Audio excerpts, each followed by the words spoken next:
Well, shemai ffrindiau, how are you all? I'm back with another story for the reading challenge, and this is another traditional tale, and we can tell by looking at the little girl on the front. What's our book called today? Little Red Riding Hood. Oh, look how this story has started again. Once upon a time, there was a small girl called Little Red Riding Hood.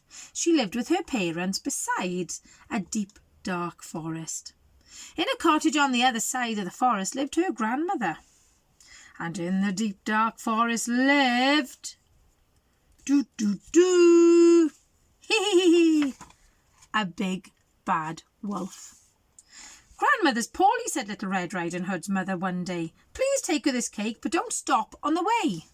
So Little Red Riding Hood set off through the deep, dark forest.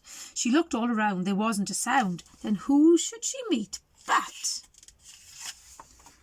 the big, bad wolf? Well, good day, my dear, growled the wolf with a big, bad smile. What are you doing here? And look, this is a thought bubble. Can you see it? Because it's coming from his head. It's not coming from his mouth, and he's thinking, she looks delicious.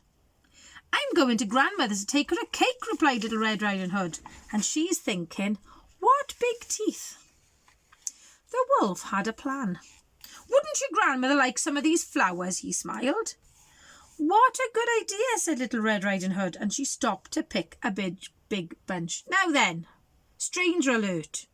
Should you be speaking to strangers, Little Red Riding Hood? And what did her mammy tell her? Don't stop and talk to the big bad wolf. And what did she do? Everything her mammy said not to do. Meanwhile, the wolf sped ahead through the deep dark forest. At last he arrived at grandmother's cottage. Oh, I'm hungry, thought the big bad wolf, licking his lips, and he knocked at the door. Hello, grandmother, growled the wolf. It's Little Red Riding Hood. That sounds more like the big bad wolf, thought grandmother, and she crept quickly under the bed. The wolf went in. He looked all around, and there wasn't a sound. Then his tummy grumbled. No one's here, he grumbled. Never mind. Little Red Riding Hood will be along soon. And she's saying, it's dusty. I mustn't sneeze. Let me tell you, Mrs. Richards wouldn't be able to fit under her bed. There's too much stuff under my bed. Quickly, the wolf put on grandmother's dressing gown and a nightcap. Then he hopped into bed and pretended to nap. Hee, he snarled. Little Red Riding Hood will never know it's me. I think I'd guess. Do you think you'd guess if you saw that? And he says, I'm ready for a tasty snack. Soon Little Red Riding Hood knocked at the door. Hello, grandmother, she called. It's Little Red Riding Hood. Come in, my dear, growled the wolf. Little Red Riding Hood opened the door. Oh, grandmother, she gasped. What big ears you have. Well, all the better to hear you with, my dear, growled the wolf. And grandmother, what big eyes you have. All the better to see you with, my dear, growled the wolf. And grandmother, what big teeth you have.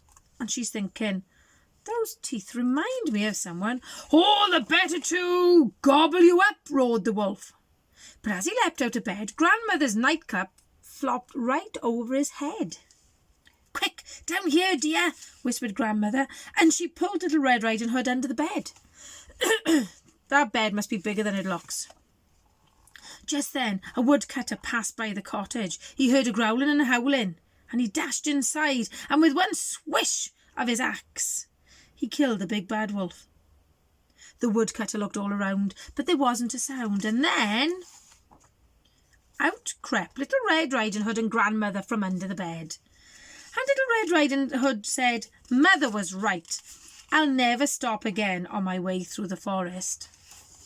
See, you should always listen to your mammies and daddies or the grown-ups who tell you things to keep you safe, isn't it? You should never, ever talk to strangers. Shall we do our goodbye song? 1, 2, 3. Hwyl faw ffrindiau, hwyl faw ffrindiau, hwyl faw ffrindiau, mae'n amser dweud hwyl fawr. Twrelwre bantynni, bantynni, bantynni, twrelwre bantynni, mae'n amser dweud hwyl fawr. See you soon, ffrindiau.